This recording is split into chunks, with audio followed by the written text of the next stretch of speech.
A warm welcome to everyone. Today we are going to do one of the topic of corporate accounting, that is how to compute managerial remuneration. Now, what is managerial remuneration? Managerial remuneration is all about the provision related to remuneration paid to the directors of the company as per Companies Act 2013. Managerial remuneration means the remuneration which is given to the managing director, managers, or directors as reward for their services. Managerial remuneration is calculated as percentage on the profits of the company. So in a very simple terms, we can say that managerial remuneration, that is, it is the remuneration paid to the managerial persons of the company. Now, who all are the managerial persons of the company? The managing director, manager, or directors are known as the managing directors of the company. So we have to pay, they are working at a managerial level, so they need to be paid. Some amount need to be paid in form of remuneration to them. Now what should be the amount of remuneration? That depends upon the profit of the company. So we take out some percentage of the profit of the company and distribute that amount as remuneration to the managers, directors, and managing directors. Now, managerial remuneration has two key components. One is the managerial person and other is the remuneration. Now, who all come under the managerial person? I told you that the remuneration paid to the managerial person is known as managerial remuneration. Now, who all come under managerial person? Manager, part-time director, managing director, whole-time director. These all four come under the managerial personnel, and the remuneration paid to them is known as managerial remuneration.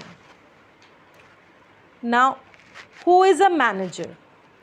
According to section 2 subsection 24 defines manager as, manager means an individual who is subjected to superintendence, control and direction of the board of directors, has the management of whole or substantially the whole of the affairs of the company, and includes the director or any other person occupying the position of the manager by whatever name called, and whether under the contract of service or not.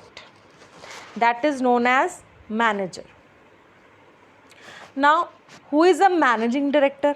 Section 2 subsection 26 defines managing director as director who by virtue of an agreement with the company or any resolution passed by the company in its general meeting or by its board of directors or by the virtue of its memorandum or article of association is entrusted with substantial powers of management which would not otherwise be exercised by him.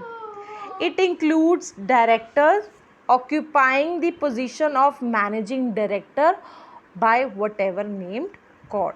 So a person who is appointed by the resolution passed by the company, whether it is through MOM, whether through a AOA, whatever can be the, so that person is called managing director. Now, who is whole-time director?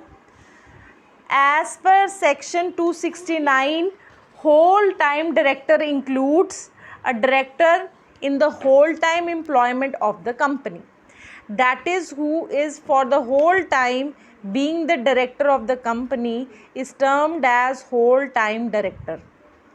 Thus, it means that director who is in employment or who devotes his whole time in the management of the company business, like non-executive director, or who may render expert services to the company, is known as whole-time director. Now, what all things are included in remuneration? Salary, DA, prerequisites, commission and other allowances. Any other benefit free of charge or at a concessional rate included in remuneration. If any expenditure for the personal liability, that is also included in remuneration.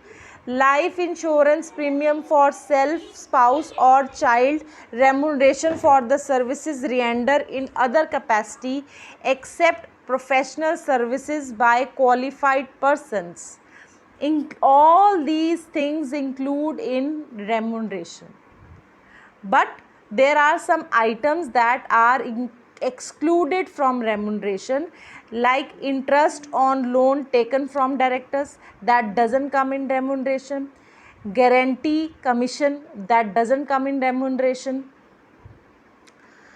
So according to section 197, there are two cases when the remuneration is paid, and we have studied that remuneration is paid out of the profits. So there are two cases or two situations where how a company calculate the remuneration of manager. First is when the company have sufficient profits, that is section 197. So according to section 197, the maximum remuneration to all the managerial person, that is the maximum percentage of remuneration that we can give, that is 11%. When there is one managerial person which is full time, the rate of managerial remuneration is 5%. When there is more than one full time managerial person, then 10% of the net profit is given as remuneration. Then remuneration for part-time director, if there is no manager or full-time director, then remuneration is 3%.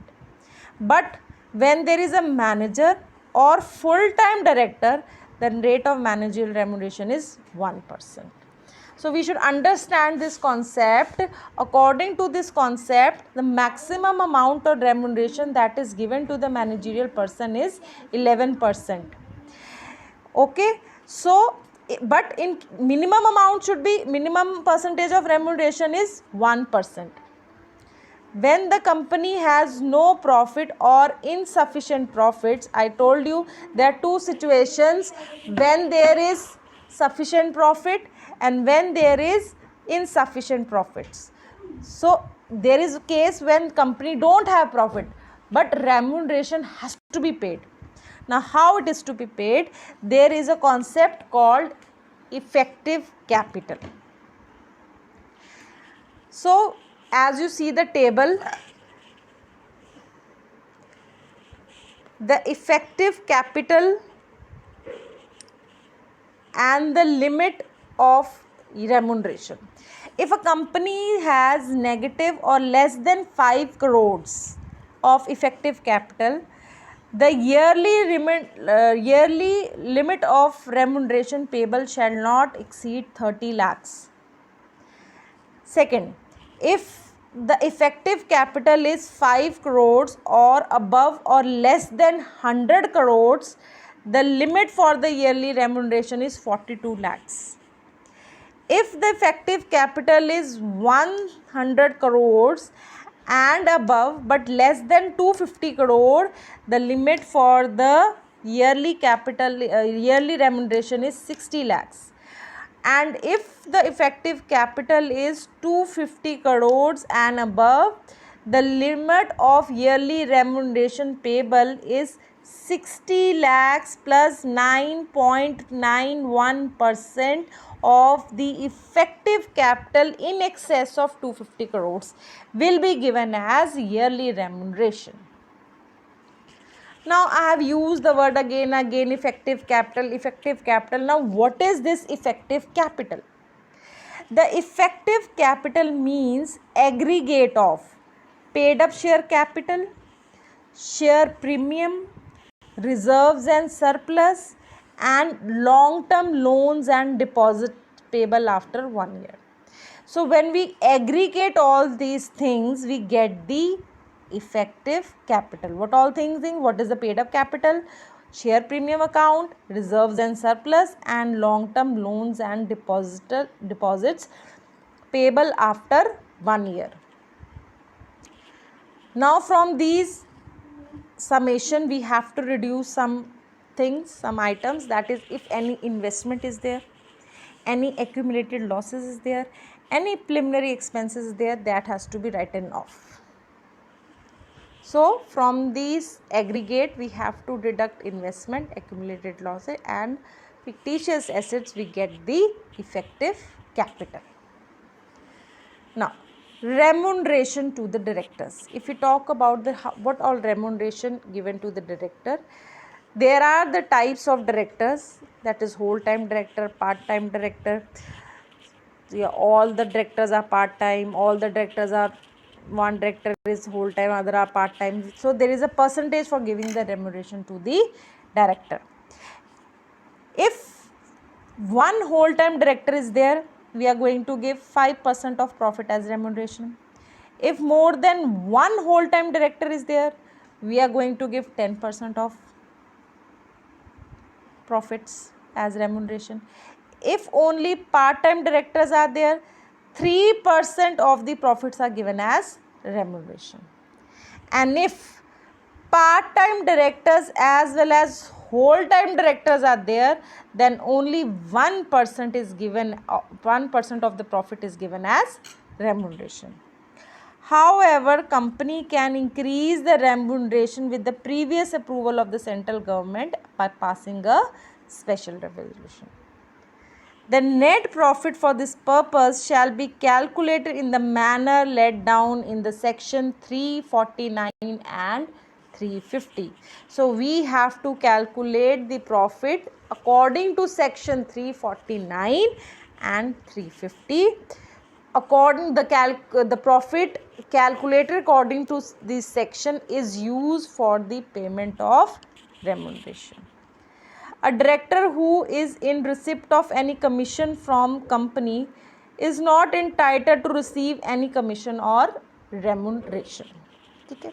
So if any director who is in receipt of any commission from if any director is receiving any kind of commission, then he is not entitled to receive any commission. If you want to receive the remuneration, he has to forgive his commission. Now how to calculate net profit for the managerial remuneration? So according to section 198, this is the format for calculation of net profit for the remuneration. First of all, what is the profit given as per profit and loss account? You will add all the expenses or item which are not allowed as deductions, that is any capital expenditure, provision for income tax, any ex gratia payment, any managerial commission already charged to P&L account, depreciation found. From this we have to deduct some certain incomes that are not being allowed, that is profit on sale of investment, any capital profit, profit on reissue of forfeited shares. So we get the profit available for the remuneration. That is, I repeat once again, the profit that is available in the profit and loss account. From there, some items need to be added and some items need to be deducted. The expenses which are not allowed are to be added, and the incomes which are not allowed are to be deducted. We have already done income we add and expenses we deduct, but we have to add those expenses which are not under deduction and incomes which are not, we have to deduct incomes which are not allowed. There is one example showing how to calculate managerial remuneration when there is one managing director, and we know that if there is one managing director, the rate of remuneration is 5% of the net profit. The question is, see, the net profit is given and the items considered for arriving the net profit are, that is provision for taxation, managing director remuneration, preliminary expenses, director's fees, provision for doubtful debt, depreciation allowed as per schedule 14, donations to sister concern, ex gratia payment to any employee. See, director's remuneration is already given in the question, that is we have given 1936 as the remuneration to the director. Now we will calculate what is the actual amount of remuneration that is to be paid to the director. Now there is a word term used, ex gratia payment. Ex gratia payment is a sum of money paid when there was no obligation or liability to pay. That is some money that is paid in advance when there was no liability on the firm, but in advance it has paid out its liability. That is called ex gratia payment. Now we first of all we have to compute the net profit. For calculating the managerial remuneration, we know that managerial remuneration is calculated on profits. So I have already told there are two things, some expenses are to be added and some incomes are to be deducted. So net profit given in the question was 9,897. From this we have to deduct, or so we have to add some items like provision for taxation, provision for doubtful debts, excess of depreciation, then donation to the sister concern, ex gratia payment, and managing director's remuneration. So the actual profit available for the computation of managerial remuneration is 29,528. So how we have calculated it? So the net profit we arrived was 29,528. 5% of that is 1,476.40, and we have paid him. We have already seen the amount paid as remuneration to the director was 1,936. So we have paid excess of 459 as remuneration. So this is the amount of excess remuneration we have paid. We have to deduct it from the profits later on. So that was all from my side for the topic of managerial remuneration. Hope you are cleared with this topic, how to compute the managerial remuneration. Thank you very much.